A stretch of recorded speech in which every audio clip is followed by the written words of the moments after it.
The iPhone 6 has yet to be released, but that is not stopping fully functioning clones from hitting the market, so let's check it out.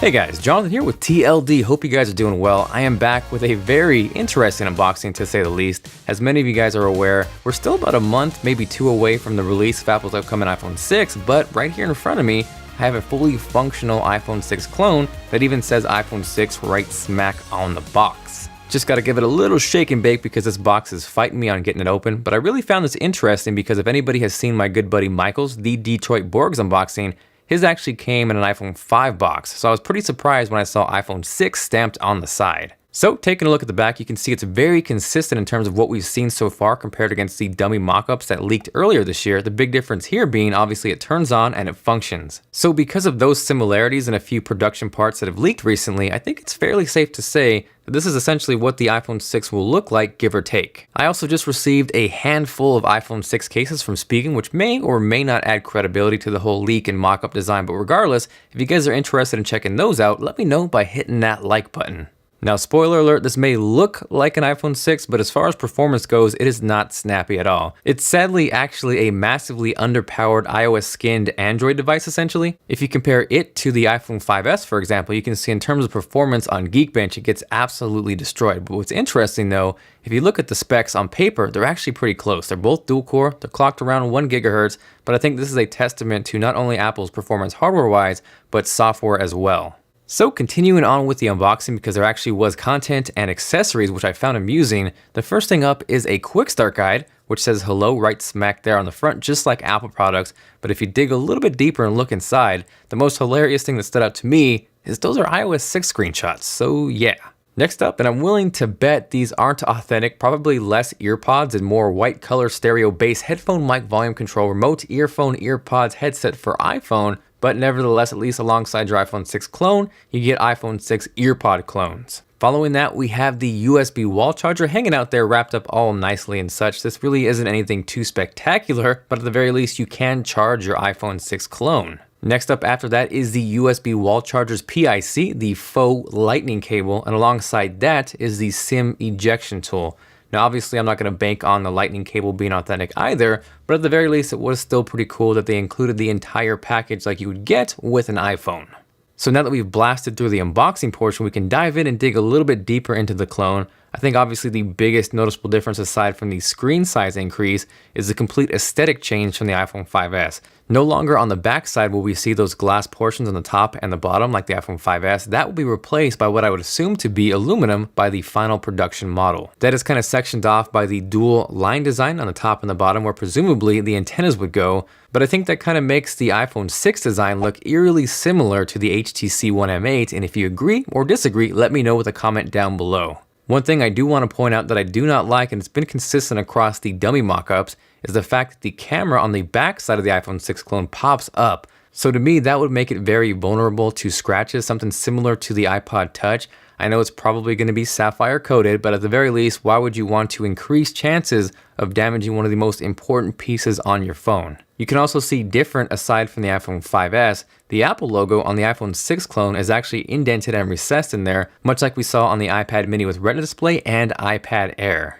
Now another big difference between these two is the actual power and sleep wake button. On the iPhone 5S, it's located on the top right hand side, whereas the iPhone 6 clone that is located on the actual right side above the SIM card tray. Now because the iPhone 6 will presumably feature a larger 4.7-inch display, I think the power button movement makes sense on a device like this. The volume rockers also look like they're getting some sort of makeover on the iPhone 5S. We have those classic circle Apple volume rockers up and down, but on the iPhone 6 clone, those look very similar to what we see on the iPod Touch again. Now as far as whether I like them, dislike them, I'm kind of neutral, but I definitely say the increased size makes them a little bit easier to hit. So like I said previously, this is a fully functional device, but one big difference between this and the real upcoming iPhone 6 is there is no fingerprint Touch ID reader on this clone. So that of course on this device means you are limited to swiping to unlock your phone. Now when I said this thing was not a performer, I meant it. It is extremely, almost laughable laggy, and I almost want to go out kind of your average consumer style and go kind of bring this to people out in public and kind of get their feelings on how it performs, maybe even see if they notice the apparent lag compared to a current iPhone or even Android device. And if that's something you want to see, definitely let me know. So like I also previously talked about, this essentially is an iOS skinned Android device, and bits and pieces of Android creep out here and there. For example, if you hold down the home button, normally where you would get Siri on an iPhone, on this you get Google Now, which to me is a kind of an upgrade, and I would prefer if I could do that on an actual iPhone. One thing I did notice, and again, if you did watch Detroit Borg's video, it is extremely hard to access the control center on this iPhone 6 clone. Sometimes it almost feels impossible, but I actually got it down almost to a science where if you hold your thumb right there between the bezel and the screen, and then you slide up, you can kind of feel it vibrate, and then you can nail it every single time.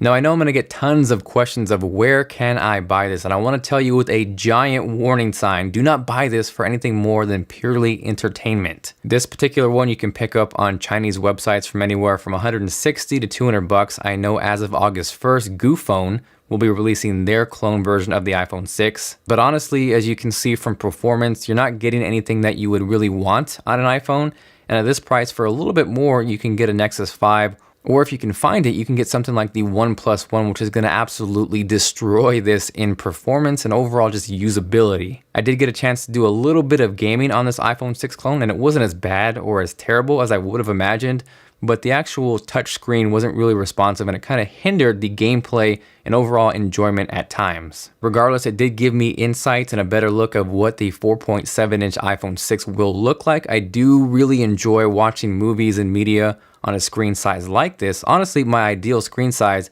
is anywhere between 4.7 and 5.1 inches. So as far as that goes, that is making me look forward to the actual iPhone 6. Now, in case anyone's curious, that right there is the Shield, and I've always been wanting to watch the series. I've heard great things, big fan of Kurt Sutter. Hadn't really made the plunge to buy any DVD sets or buy it online, but I actually recently started catching up and I'm able to watch the entire series with Hulu Plus. I'm sure a lot of you guys are familiar with Hulu, but Hulu Plus is like jumping from that super small 4-inch iPhone 5S display to the upcoming 4.7-inch iPhone 6 display. Also, if you guys weren't aware, in addition to watching shows at your pace, they actually just inked a deal to stream the entire library of South Park, including new episodes. Obviously, it works on your computer, but it also works on your Xbox, your smart TV, your Apple TV, your Roku, and obviously an iPhone 6 clone. Now, this is only $7.99 a month, but for TLD fans, you guys can actually get an extended 14-day free trial by heading over to huluplus.com/TLD. By using that link, it helps the channel out. You guys get an awesome deal and everybody wins. So hopefully you guys enjoyed the video. If you did and you are feeling like being awesome, make sure to hit that like button.